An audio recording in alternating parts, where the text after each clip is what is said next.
Hello बच्चों, good morning to all.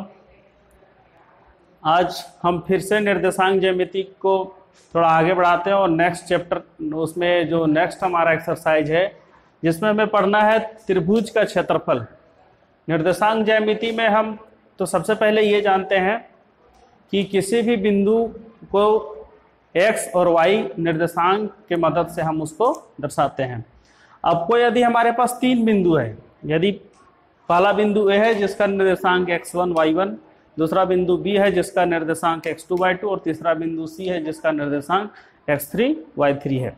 तो हमें निर्देशांक यदि किसी तीन बिंदु के दिए हुए हैं और उसके हेल्प से हमें त्रिभुज का क्षेत्रफल निकालना। ऐसे तो हम क्षेत्रमिति में त्रिभुज का क्षेत्रफल निकालने के बहुत सारे फॉर्मूले पढ़े हैं, लेकिन ये जो त्रिभुज का क्षेत्रफल हम यहाँ पे फाइंड करना चाह रहे हैं, ये निर्देशांक ज्यामिति में हम किस तरह से त्रिभुज का क्षेत्रफल निकालेंगे। तो उसके लिए क्या कंडीशन गिवन होना चाहिए? कोई तीन बिंदु दिया हुआ होना चाहिए और तीनों के निर्देशांक हमें मालूम होने चाहिए। तो यदि तीनों के निर्देशांक दिए हुए हैं तो किसी भी त्रिभुज ABC का क्षेत्रफल हम कैसे निकालेंगे? इसका डायरेक्ट हम फार्मूला इस तरह से लिख रहे हैं, 1/2 ब्रैकेट के अंदर में लिखेंगे। पहले x1 आएगा, फिर अंदर में y2 माइनस y3, फिर plus x2 y3 minus y1, फिर प्लस x3 और इंटू में y1 माइनस y2 वर्ग मात्रक। क्योंकि किसी भी चीज का यदि हम एरिया फाइंड करते हैं तो उसका जो यूनिट होता है स्क्वायर में लिखते हैं, इसीलिए इसका यहाँ पे लास्ट में हमने लिखा है वर्ग मात्रक, मतलब इसका जो यूनिट होगा वर्ग मात्रक के रूप में दर्शाया जाएगा। तो बच्चों मेन है इस फार्मूला को याद रखना। फार्मूला को याद रखने का आसान सा तरीका क्या है कि पहले हम x1 से लिखना शुरू करते हैं। यहाँ पे x1 जैसे ही आया उसके बाद हम y में शिफ्ट कर जाएंगे, तो 1 के बाद क्या आएगा 2 3, तो यहाँ पे y2 माइनस y3, फिर प्लस लगा के यहाँ पे x1 लिखें तो उसके बाद एक आगे बढ़ेंगे x2 की ओर, तो यहाँ पे x2 मिला। अब 2 के बाद फिर हम आगे बढ़ेंगे 3, तो y3 माइनस y1। लेकिन y के केस में जैसे यहाँ पे 2 के बाद हम 3 बढ़ना आगे है, तो y के केस में हमको आगे बढ़ना है y3 माइनस y1, फिर प्लस x3। अब x3 आ गया, तो x3 के बाद फिर हमें y के केस में आगे बढ़ना है, तो 3 के बाद क्या आएगा? हमारे पास तीन नंबर है 1 2 3, तो 3 के बाद फिर से यदि रिपीट करेंगे तो 1 में आएंगे, इसलिए 3 के बाद y1 माइनस y2 वर्ग मात्रक। तो इसको यदि एक बार आप लोग ध्यान से समझेंगे तो पूरा फॉर्मूला याद रखने में जरा भी मुश्किल नहीं होगा, इजिली आप इसको याद रख सकते हैं, मेमोराइज कर सकते हैं। अब इस पे कंडीशन है कि यदि तीन बिंदु ABC संरेख हो, हमको मालूम है कि यदि किसी एक ही लाइन पे तीन या तीन से ज्यादा बिंदु आ जाते हैं तो उन बिंदुओं को हम क्या कहते हैं? संरेख कहते हैं, जिसको इंग्लिश में कॉलिनियर भी कहा जाता है।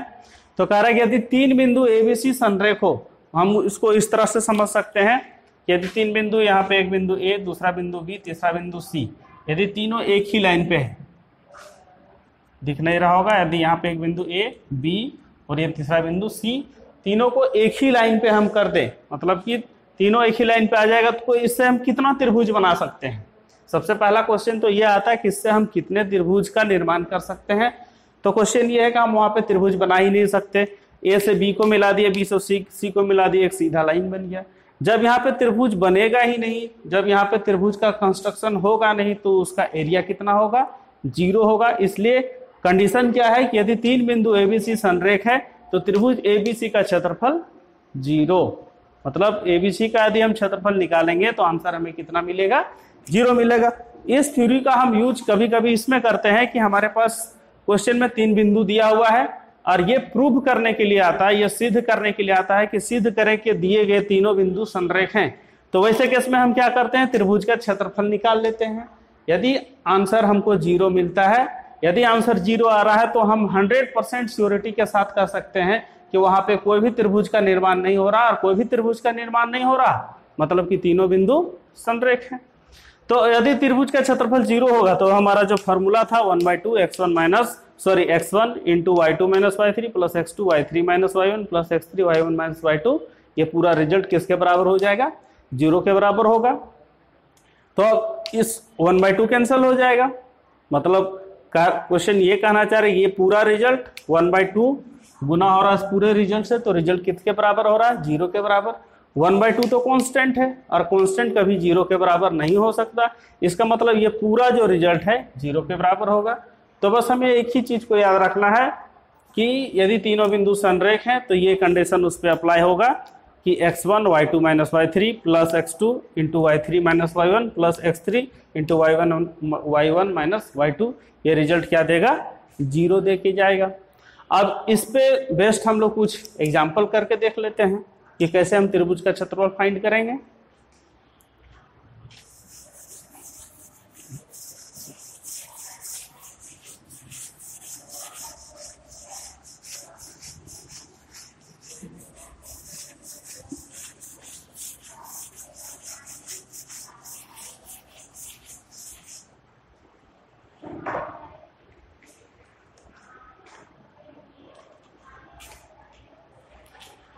तो एक्सरसाइज जो 7.3 है उसका क्वेश्चन नंबर 1 में 2 क्वेश्चन दिया हुआ है, उसी का हम एक क्वेश्चन करते हैं।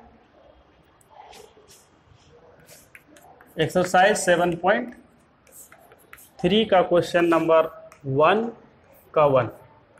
ये 3 बिंदु हमें दे रखा है, 2 3, दूसरा बिंदु है -1 0 और तीसरा बिंदु है 2 -4। हमें क्या करना है? ये तीनों बिंदु से बने हुए त्रिभुज का क्षेत्रफल ज्ञात करना है। तो हम इस तीनों बिंदु से बने हुए त्रिभुज का क्षेत्रफल कैसे ज्ञात करेंगे तो इसको देखते हैं। तो इसको हम 3 पॉइंट मान लिए। माना कि A जिसका निर्देशांक 2 3 है, B जिसका निर्देशांक -1 0, C जिसका निर्देशांक 2 -4।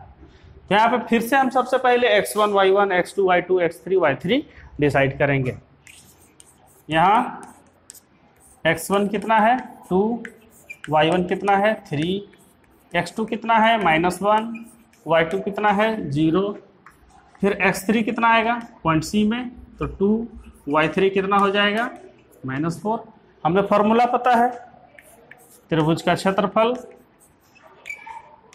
क्या लिखते हैं 1/2, यहाँ पे x1, फिर हम जैसे बताए थे x1 लिखते हैं, उसके बाद y पे आते हैं तो 1 के बाद 2 मतलब y2 माइनस y3, फिर प्लस लगा के यहाँ x2 लिखते हैं। यहाँ x2 लिखे तो नंबर 2 के बाद 3, तो यहाँ पे हम लिखेंगे y3 माइनस y1, फिर प्लस यहाँ पे x3 और नंबर क्या होगा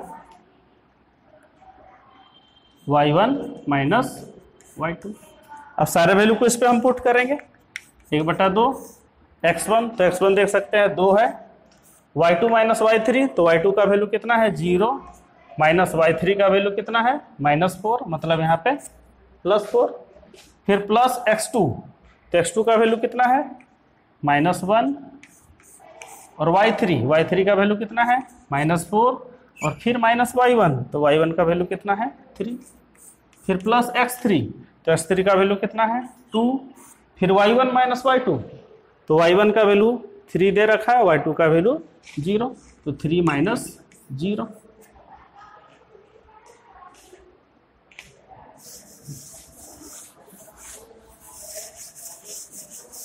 तो हमें रिजल्ट कितना मिल रहा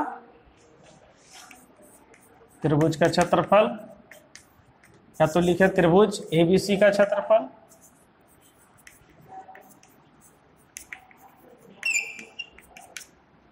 अब इसको हम सॉल्व कर लेंगे। इधर 1/2, अब यहाँ पे 2 है, 0 + 4 4 आएगा, 4 को 2 के साथ गुना कर देंगे 8 हो जाएगा। फिर यहाँ पे माइनस प्लस -1 हो जाएगा। अब यहाँ पे -4 और -3 तो प्लस करेंगे तो कितना होगा -7, और -7 को -1 के साथ गुना कर देंगे तो सिर्फ कितना होगा 7 होगा। फिर यहाँ पे प्लस 3 में 0 को घटा देंगे 3 बच जाएगा, मतलब 2 × 3 कितना हो गया 6 हो गया। तो 1/2 8 और 6 कितना हो गया 14 + 7, तो टोटल कितना हुआ 21/2, और इसका यूनिट क्या होगा वर्ग मात्रक। तो इस तरह से निर्देशांक ज्यामिति का यूज करके हम त्रिभुज का क्षेत्रफल निकाल लिए। तो इसी तरह से यदि त्रिभुज का क्षेत्रफल निकालने के लिए आए 3 बिंदु दिया हुआ है तो आप आसानी से किसी भी त्रिभुज का क्षेत्रफल निकाल सकते हैं। अब बाकी नेक्स्ट क्वेश्चन हम लोग अगले सेशन में करेंगे। Thank you.